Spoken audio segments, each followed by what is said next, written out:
पूर्व भागातील पालकांसाठी खुशखबर. स्वच्छ शाळा सुंदर शाळा पुरस्कार प्राप्त श्री वीर तपस्वी इंग्लिश मीडियम स्कूल मध्ये शैक्षणिक वर्ष 2024-2025 साठी नर्सरी ते इयत्ता 5वी पर्यंत प्रवेश खुला. आपल्या पाल्याच्या उज्ज्वल भविष्यासाठी एकाच कॅम्पस मध्ये सर्व सुविधा. विद्यार्थ्यांच्या कलागुणांना वाव. भव्य इमारत, भव्य क्रीडांगण, KG ते PG एकाच कॅम्पस मध्ये. उत्तम स्मार्ट रूम, ई लर्निंगची सुविधा, उत्तम कॉम्प्युटर लॅब. मुला-मुलींना सुरक्षिततेसाठी CCTV कॅमेऱ्याच्या निगराणीखाली.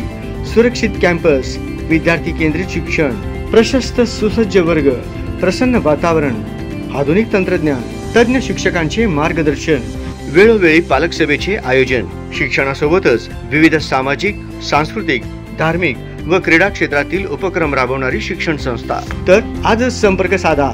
श्री वीर तपस्वी इंग्लिश मीडियम स्कूल, चन्नवीर नगर, MIDC, Akkalkot road, Solapur. Mobile 7620 40 85 69. इयत्ता 10वीच्या जवळपास 15 लाख विद्यार्थ्यांनी बोर्डाची परीक्षा दिली होती. बेस्ट ऑफ 5 नुसार 10वीचा निकाल जाहीर होणार आहे. 12 ते 15 जून दरम्यान राज्यातील बहुतेक अकृषिक विद्यापीठांचे शैक्षणिक वर्ष सुरू होणार आहे. या पार्श्वभूमीवर यंदा महाराष्ट्र राज्य बोर्डाने 12वीचा निकाल गतवर्षीच्या तुलनेत काही दिवस अगोदरच जाहीर केला आहे. आता 10वीच्या विद्यार्थ्यांचाही निकाल लवकरच जाहीर होणार आहे.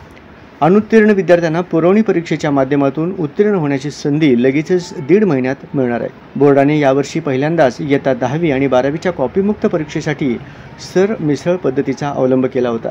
भरारी पथकांची संख्या देखील वाढविली होती. पोलिसांच्या माध्यमातून बाहेरील व्यक्तींना परीक्षा केंद्रावर येण्यास कडक निर्बंध घातले होते.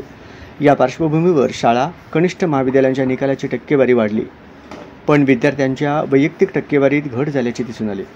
एकाच शाळेतील विद्यार्थी एका पाठोपाठ आल्याने एकमेकांचे पाहून उत्तरे लिहिण्याच्या प्रकाराला सरमिसळ पद्धतीमुळे आळा बसल्याचे पाहायला मिळाले. दरम्यान 10वीच्या विद्यार्थ्यांची टक्केवारी किती राहणार याकडे सर्वांचे लक्ष लागले आहे. इयत्ता 10वीच्या बोर्डाच्या परीक्षेत 2 विषयात अनुत्तीर्ण विद्यार्थ्यांना 11वीच्या कला शाखेत प्रवेश घेता येतो, पण जुलैमध्ये होणाऱ्या पुरवणी परीक्षेत किंवा मार्चमध्ये होणाऱ्या परीक्षेत त्या विद्यार्थ्याला अनुत्तीर्ण विषयात पास व्हावेच लागते. त्याशिवाय त्याला पुढे इयत्ता 12वीला प्रवेश घेता येत नाही.